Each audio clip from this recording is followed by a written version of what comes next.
repressed anger. Could you speak around this topic? Probably for days I could speak around that topic, yes. It's a really big one. It relates back to our conversation about negative peace as well, right? Like how many of us maintain the outward status quo, but that peace is not true. It's not a true peace. It's a freeze, actually. And I think that we confuse peacefulness with freeze, with stuckness. And they're not the same thing. Yeah, they're not the same thing. So repressed anger. Repressed anger is something that is rife, I believe. And I think that the topic around anger and the skills that we have around processing emotions and managing emotions generally is so lacking that we've become frightened about even having this conversation. I did a podcast interview recently. I was just talking to Kathy and Tanya about it. And I really got into this topic in a big way. And afterwards I was slightly concerned, sort of reflecting, thinking, oh my goodness, I hope people don't think I'm some kind of like angry, furious horse rider out there teaching other people to be angry and furious, because that's not what it's all about. But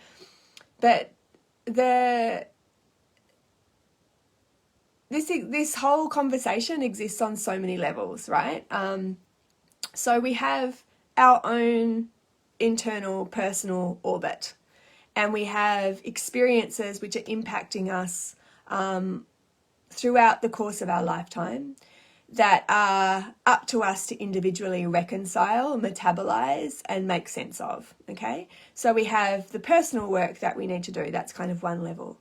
And then if we were to zoom out, we can understand that there is the dynamic of our family that is also impacting us in a number of different ways. And that relates perhaps more directly to our own internal experience and what it is that we have to work with. But of course, that specific dynamic, if you think of this like a Russian doll type equation, is also specific to each family unit. Yeah, so they're kind of like the smaller units that exist within the community context. And then we expand out and we think of the structural dynamics that we're a part of, yeah? And then we zoom out even further and we think of the cultural dynamics that we're a part of. And then we zoom out even further, and this is something that I've really only just started to dive into. And the other dynamic that we're a part of is a much more archetypal dynamic, yeah? A much more story-based, lineage-based dynamic, which is much bigger in scope and much more universal in its context, right? So the reason that I think it's important for us to understand or at least be aware of these layers is because they are all affecting how it is we show up in the world and how it is that we show up for our horses, right? I'm not wanting this to be overwhelming. I actually want this to be liberating, and this does tie back into this repressed anger topic, okay? So the reason this is important, the reason that if we need to think of things like Russian dolls. Do you know what Russian dolls are? Or does everyone understand what I mean when I say that? You know those little dolls that that kind of like there's a little doll on the inside, and then on the outside of that there's a bigger doll, and then that fits into a bigger doll. So there's kind of these layers that you can deconstruct that get down to the little doll on the inside.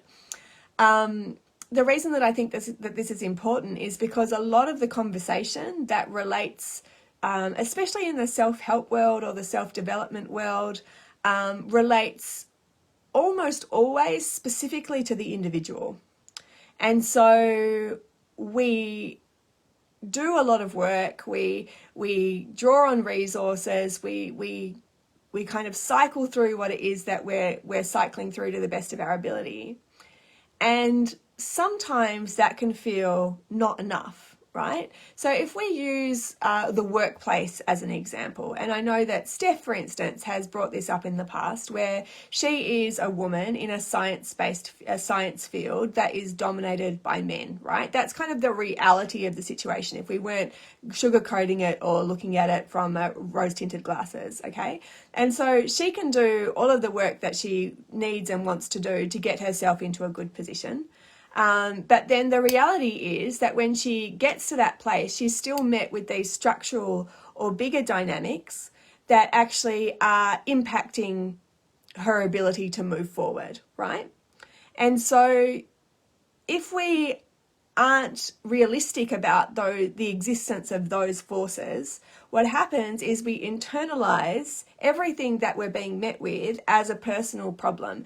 Maybe we haven't done enough work. Maybe we haven't didn't push hard enough. Maybe we weren't aggressive enough. Maybe it wasn't what they needed, right? And this is what I see happening all of the time when we don't have an awareness of these bigger forces, these bigger contexts at play that are actually impacting us on a very physiological, biochemical and neurological level, right? This is kind of like the lineage that we're born into and the sort of the lines that feed into our genetics and DNA. Am I making sense so far? Big conversations today. I don't seem to be able to do small talk at the end of the year. So the reason this is important, I think, because one of the reasons it's important is because we need to be able to increase capacity, not only for our own stuff, but also to be able to meet the bigness of what it is that we're kind of in play with, you know, the social dynamics, the cultural dynamics, the community dynamics, and beyond that, to be able to show up in the face of that and not lose a sense of ourselves, right? And I'm reading a book at the moment called Cassandra Speaks. It's by Elizabeth Lesser, and it talks about how women's stories have been woefully misrepresented throughout history, and also the archetypal women's stories that have been developed by various men that have been perpetuated through history and through religion and through philosophy, and we've absorbed them as part of how part of our understanding about ourselves, especially about understanding about what it means to be female, right? So Cassandra is, the reason that she chose Cassandra was because she's one of the really archetypal figures that we've kind of drawn on, like Eve and what's another example from the book?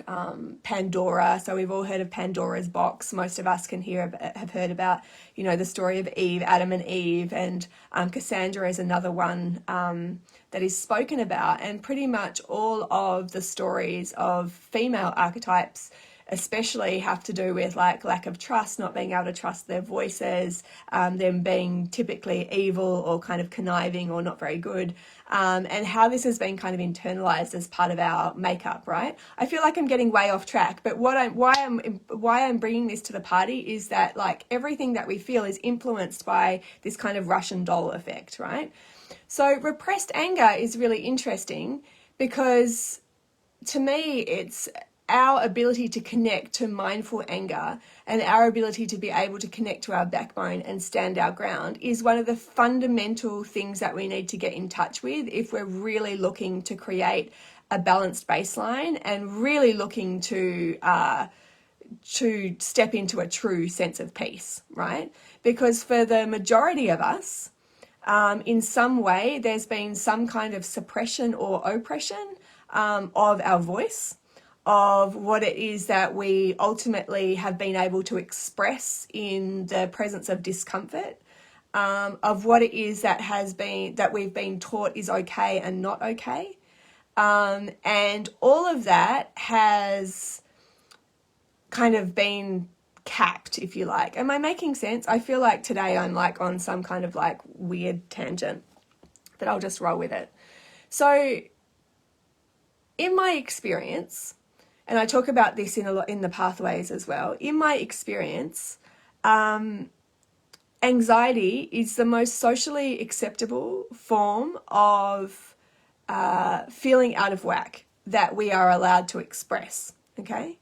And so any type of activation in the body, any type of energetic uprising, any type of kind of like, you know, that energy, that kind of energy, that's the only way I can describe it. Because we aren't trained into, let me find the words.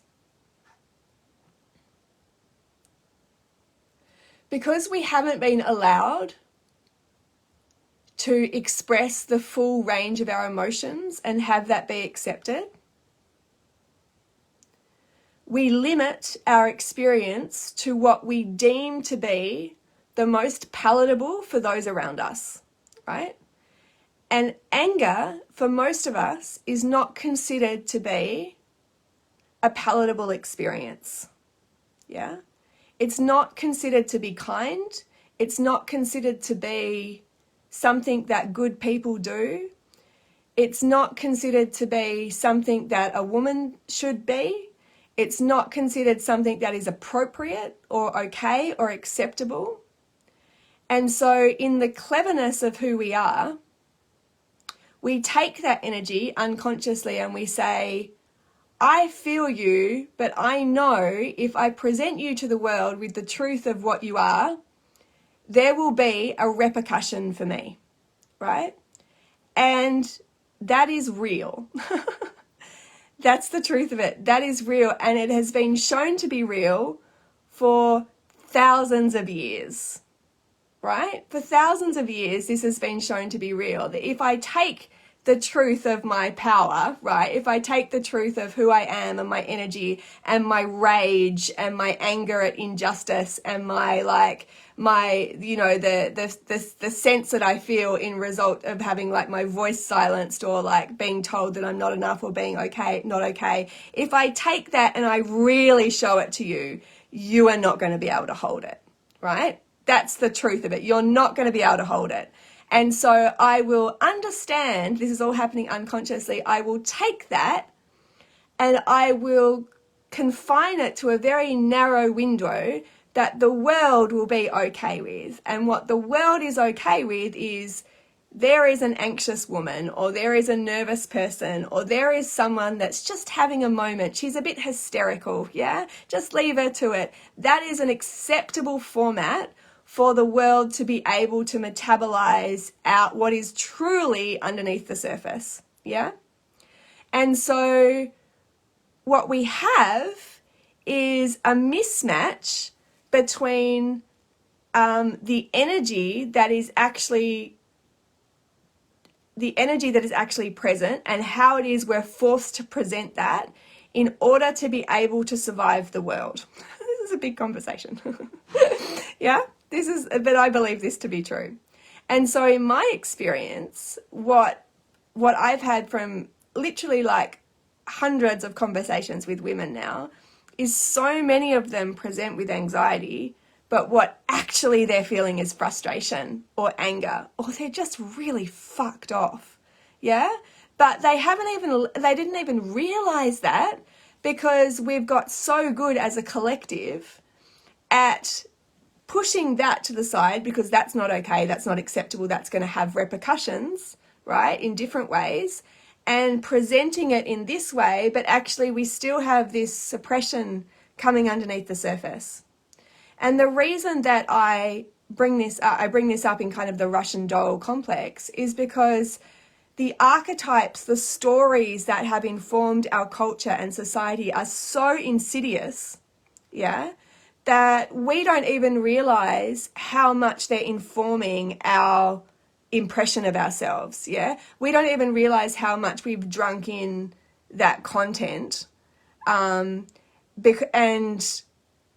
have restricted or oppressed ourselves as a consequence. And so to me, this repression, this anger, it comes about, and, you know, it comes about through having a limited emotional vocabulary, in terms of like we've got very compartmentalized socially and culturally about what it is that we feel. and people's range of expression in terms of emotions is limited to maybe 5 or 6. I feel angry, I feel happy, I feel sad, I feel anxious, I feel upset. You know, they're very block emotions. There's not a lot of nuance in between them. And then within that palette of emotional expression, we have acceptable, not acceptable, very acceptable, really not acceptable. And so all of those things that we feel, the things that we deem to be not acceptable or really not acceptable, mutate, right? We don't, when they're not acceptable, we don't feel free to express them, even to ourselves. And so that's where the cap comes on, right? That's where the cap starts to push things down. And of course, the problem with that is many and varied. But if you think about the power of an emotion like anger, it's a fire. It's a transformational fire, right? It's not only a fire, but it's also it's a rod in the sand, right? It's like, here it is, I'm coming towards you, and this is what I want, and this is the space that I'm taking up, right? That is mindful anger, because mindful anger is just a positive connection to that flame, right? So we have, like, again, the somatic associations with the word anger are problematic, because if I say the word anger, people say no place on horseback, right? And I say, well, bullshit, because actually, like, what you're telling me is that that's not acceptable. And when something's not acceptable, we know it mutates. It goes somewhere else, and it's part of the human experience. What I'm saying is that we need a connection with that healthy flame, with that healthy sense of ourselves, so that we can actually extinguish the dampness of apathy. We can extinguish the dampness of hopelessness or shame or, depression or darkness or feeling small, and actually, like, getting a mindful sense of that power. That anger is actually the antidote to that. That's what we need, that flame, we need that uprising. And so, again, repressed anger to me comes on a variety of levels. It comes on the individual level, where we're told within our family group, or we've told within ourselves that this particular emotion isn't okay, and perhaps we've had a limited capacity or ability to actually, like, stand up for ourselves and step into our own agency in times where we might have felt compromised, or that where we simply wanted to express something for ourselves. That then feeds into a wider context where culturally and socially there are still dynamics at play that feed into everyone's experience. I talk as a woman because I am one and I work mostly with them, but I understand that, men face different challenges, people of colour face different challenges. Like, there are whole different dynamics that we're all interfacing with that are stored in our system in different ways because they're simply deemed not acceptable to express. People don't have the ability to hold the discomfort around some of these bigger conversations, and so it becomes something that is pushed to the side. And so that's where I feel like increasing capacity is not only so vital for the types of joyful experiences that we want to have with our horses, but it's part of our community responsibility, because we can't hold difficult conversations. We can't look at our own stuff. We can't look at where people are oppressed or suppressed. If we can't hold the energy of that experience and be able to say, right, I can be with that now, where are we going to move with this? Yeah, I just think that, like, we need to be, when we talk about peace, the conversation, a true conversation about peace involves anger. A true conversation about peace involves that fire that people are experiencing. Because before we learn to hold that energy in a useful way, we're never going to experience peace. And so, coming into this next year, I've really, this last month has been really shaky ground for me, if I'm honest. I've found myself stuck with words. Like, usually I write each day, and I've felt confused and sort of like I've been having to kind of consolidate my energies and think about the purpose of a lot of the work that we're doing. And I had a session yesterday with someone who does sort of astrological readings and stuff that I'd met with before, who's really interesting. And she was just so on the mark with so much of this, and this is where I get really fired up with a lot of it. And it's like, our whole mission really is to reclaim our voices. It really is. And I see that through the Advent calendar writings. You know, I see that through the way that we're working with our horses. We're seeking to reclaim our voices, and we're doing so in a way that is allowing horses to do the same or to maintain theirs. Yeah, this is the beauty of the work.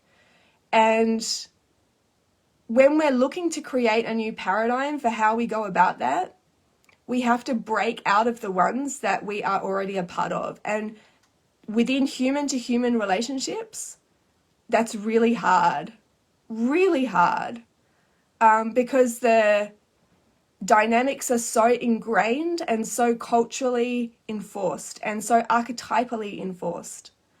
And so this is where we have this like paradigm shift where it's like we can break apart that curtain. We have this incredible sentient creature who I believe comes with their own set of, you know, experiences and knowings as well, that we get to renegotiate that energy with, and then we can take it back into the world in a different way in human to human interactions. Not as a reductive, not like we're using them over here, but that is just part of the gift. Yeah, that's what I really see as part of the gift. And so that's where we get to actually establish true peace, where it's like, the true peace is where people have their voice and they're able to use it, where horses have a voice and they're able to use it without fear of retribution or fear of kickback or fear of harm. And the sad reality is that for many of us, up until this point, that has not been a part of our experience or part of our lineage.